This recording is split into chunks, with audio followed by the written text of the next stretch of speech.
بسم الله الرحمن الرحیم. سلامونه او نیکی هیله مې ومنئ.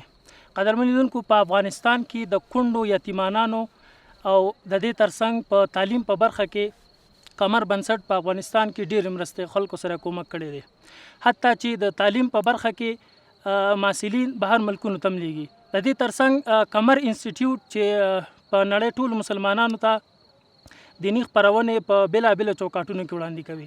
قمر خیریه بنسټګر چې په خپله ملي او نړیوال دعوت تبلیغ کې او په ټولنیزو رسنیو کې یو پیژندلې شوې څېره ده، ښاغلی رحمت الله نوروز را سره په نننۍ خپرونه کې میلمه دی.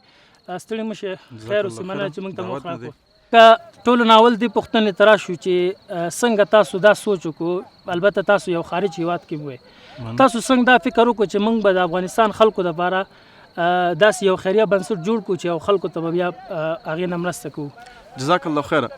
اصل کې د بنسټ کوم پلان نه و.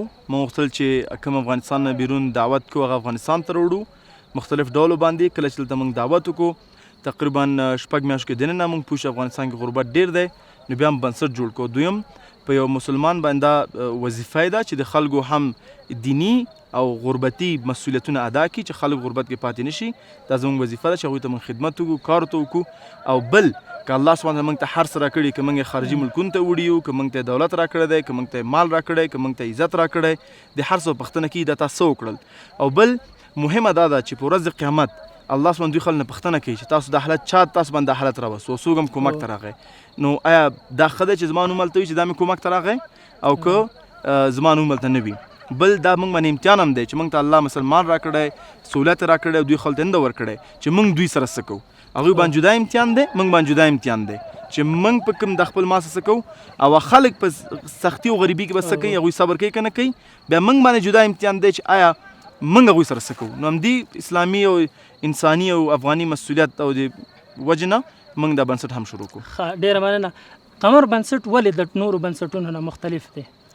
ډېر ښه پوښتنه ده. فکر کوم چې دوه پالیسیان دي چې مختلف پالیسیان. یو پالیسي ده چې موږ هغه څه نه کوو چې څومره خلکو کړي دي. دویم دا مخلص ملګري چې یو ځای شوي دي، هغوی ډېر سخت کار کوي، 30 ساعته کار کوي.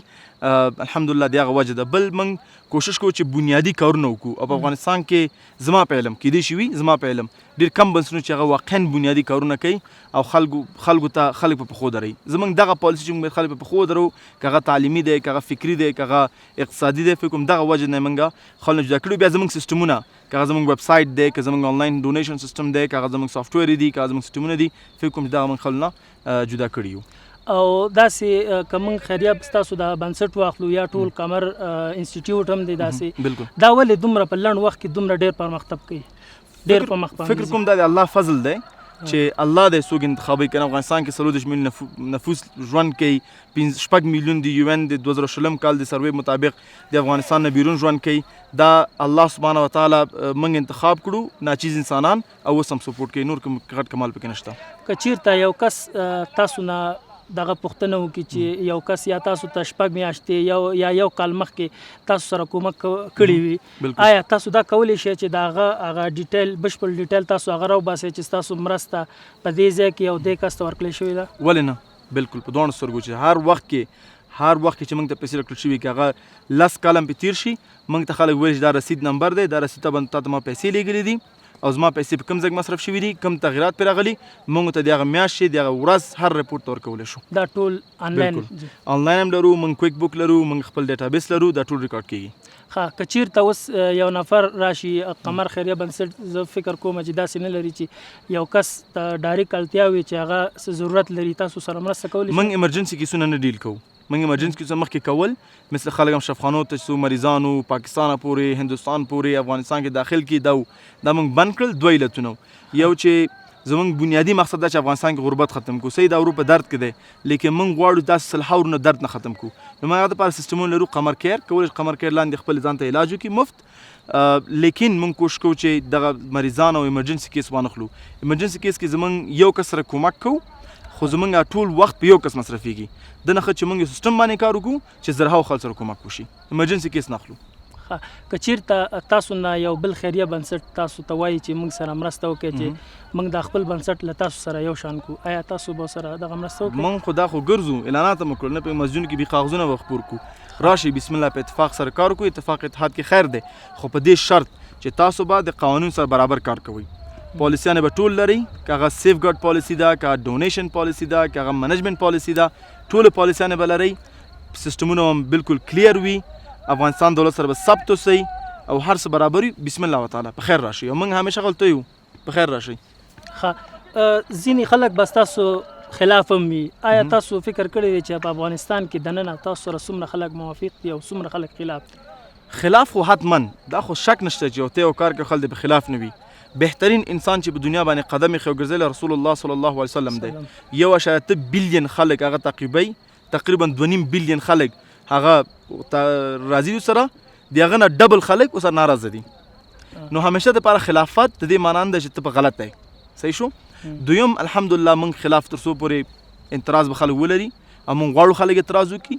همیشه څوک چې خلاف وي هغه ټول منفي نه دی، ډېر مثبت ټکي پکې وي، سړی پکې زده کولی شي. بعضو سړی خپل په اشتباهاتو نه پوهېږي، هغوی ورته یاد کړي. نو همدې دپاره چې کله خلک موږ څه اشتباه ګوري، څه کمزورتیا ګوري، موږ ته د میسج وکړي، زموږ دفتر ته راشي، موږ سره د کښېني، هېڅ مشکل نه دی. او بل موږ چې کوم کار کوو بدون د شک نه په کار کې موږ نه غلطي هم کېږي، لیکن زموږ هغه اصلي مقصد څه شی دی هغه ته باید خلک متوجه شي. لیکن داسې غلطي به نه وي چې مثلا چې جرم وي، مثلا الفاظ غلطي به وي یا بل به وي بل به وي. نو دنه موږ خلکو نه په اډوانس کې بخښنه غواړو، او په خلاف که ته چې ته غواړې چې خلک په خلاف نشي نو بیا بهتر ته آیسکریم خرڅ کړي. آیا تاسو د افغانستان کې چې کوم خیریه بنسټونه دي یا نور بنسټونه دي، آیا تاسو چاته داسې مشوره ورکړې ده چې د خپل کار داسې په مخ بوځه دا به ښه؟ بالکل څوک هم چا سره چې موږ ناست یو موږ ته مشوره ورکړې ده، طریقې مو ته ښودلي څنګه خپل کار مخکې وړلی شي، موږ ته خپل سهولتونه ورکړي دي. خو متاسفانه چې بعضې راغلي بعضې نه راغلي، هر سړی خپل انتخاب لري، نو موږ چا باندې فشار نشو وړلی. خو موږ راضي یو چې هر یو ته مشوره هم ورکوو، طریقه مو ته ښوي. حتی زما اراده چې راتلونکي کې به زه هره یکشنبه 1 ساعت وخت ورکوم تجارانو ته، بنسټ ایښودونکو ته، ادارو ته، چې ته مشورې ورکړم چې څنګه خپل د نوي نړۍ کې دا نوي کوم چې ټرینډینګ میډیا روان ده ډیجیټل ورلډ کې، ګلوبلایز دنیا کې څنګه خپل کار مخکې وړی شي، د باندې انشاءالله سره مشورې ورکوم. ډېره زیاته مننه.